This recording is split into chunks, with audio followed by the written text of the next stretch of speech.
Our next speaker has worked as an attorney, author, political and policy advisor, and media commentator, including being a guest on the national syndicated Hugh Hewitt Show. She is a published author and has contributed to the editorial pages of many newspapers. She was the first female managing editor at the Harvard Law Review and the editorial chairman while at Princeton University. She's worked on several high-profile political campaigns, but in the last several years has been the president of the Yankee Institute for Public Policy, a Connecticut-based think tank that develops and advances free market, limited government solutions. Ladies and gentlemen, Carol Platt Libeau.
Our 2015 study on equal pay, which we'll be updating this year, documented the wage differential between the private sector, the taxpayers, and the public sector. The fact that, on average, people in the public sector earn 25 to 46% more in total compensation than their private sector counterparts, who are, in essence, paying their salaries. The fact that state workers enjoy an advantage when it comes to their retirement contributions. Even when you look at the Northeast, which is obviously very labor-friendly.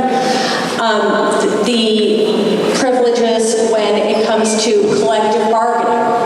All these different initiatives. And we looked at, for example, the fact that we have wider binding arbitration rules that hamstring our towns and our cities when they try and make reasonable reforms.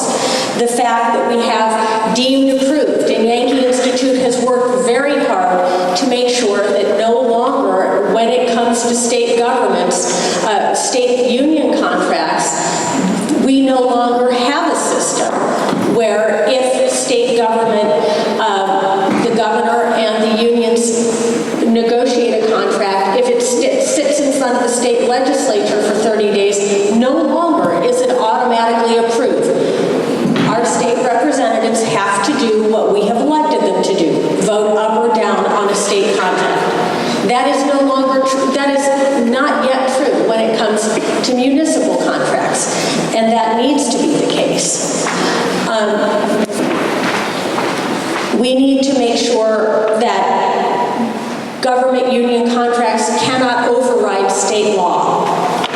Right now, in Connecticut, government union contracts supersede, override state law. That's unacceptable.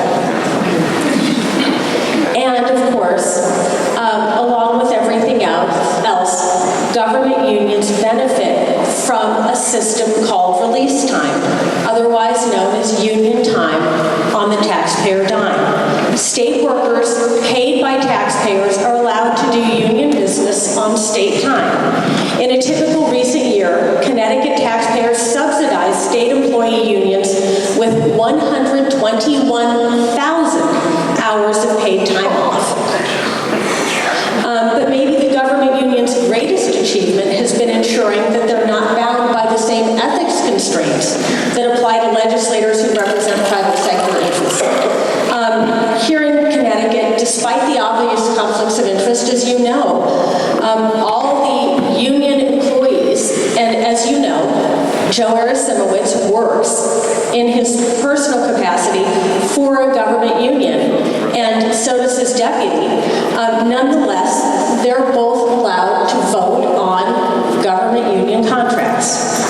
And so Yankee Institute has been committed to ensuring that our state can thrive again. To that end, we believe that we have to rein in the power that we have unwisely given to this most powerful special interest. And so we want to end override of labor contracts over state law. We want to stop unelected arbitrators from writing law, because given the state override, you have arbitrators who can effectively write state legislation. They get the final word when there's an impasse, and because the state contracts can override state law, they alone are effectively being able to write state law, one person, instead of the people we elect to do it. Third, we are looking for a law as soon as we have a majority that can do it. We're a 501c3. We can't do politics, but we are adding an advocacy component that will be able to get more actively involved.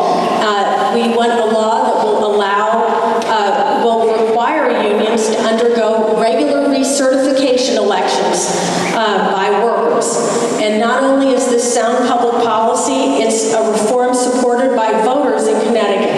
86% of voters in our state favor allowing public employees to regularly vote on whether a union should continue to represent them in the workplace. And we think if you belong to a union, a government union, you should have the right to decide by whom and whether you need that representation.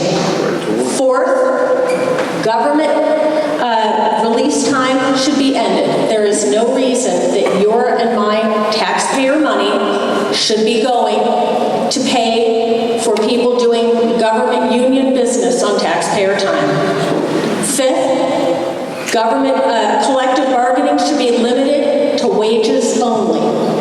Every other state in New England does it this way. We're only one of 4 states in the entire country where pension benefits are collectively bargained. No reason for it. Sixth, legislators who are government union employees should be subject to the same conflict of interest rules that govern private sector people in the legislature. And finally, we should implement meaningful and long-term public pension reform. And that means that new hires should be on a defined contribution plan, the same as all of us in the private sector have, or there should be a hybrid public-private program. And obviously, pensions should exclude overtime pay and include a cap on how much of their compensation can be used to determine retirement payments. And we're at Yankee Institute, we are absolutely committed to a legislative agenda that includes these reforms. We believe that save Connecticut's taxpayers billions of dollars, and what's more, they would create a freer, fairer, more prosperous state where people in the private sector and people in the public sector who depend on our state being solvent in order to have a future themselves, we could all thrive side by side. You know, more generally, as I look out at all of you, I'm heartened by what I see, because Yankee Institute, aside from advocating for these more specific things, has worked hard to also be a convener of like-minded people across our state. And as we engage in these enterprises together, I believe our future here is bright. And I believe that because human beings, I agree, naturally yearn for freedom. We want to be free. And people have seen in Connecticut, as they're seeing in California and Illinois, that all these restrictions, all this greed, ruled by special interest, simply doesn't work. People want what we have to offer. And Yankee Institute, through its investigative journalism, through the efforts that we have made to bring, work with Charter Oak Leadership Program, representatives of which are here today, to educate people about the importance of freedom and our founding principles, and through efforts to have litigation where we can go into the courts and litigate for the principles we believe in and achieve those through the courts. No matter how we do it, we have to do what the left has done, which is, as Margaret Thatcher said, they get up early every morning thinking about how to take our freedom away. We're going to get up just as early and think about how to take our freedom back.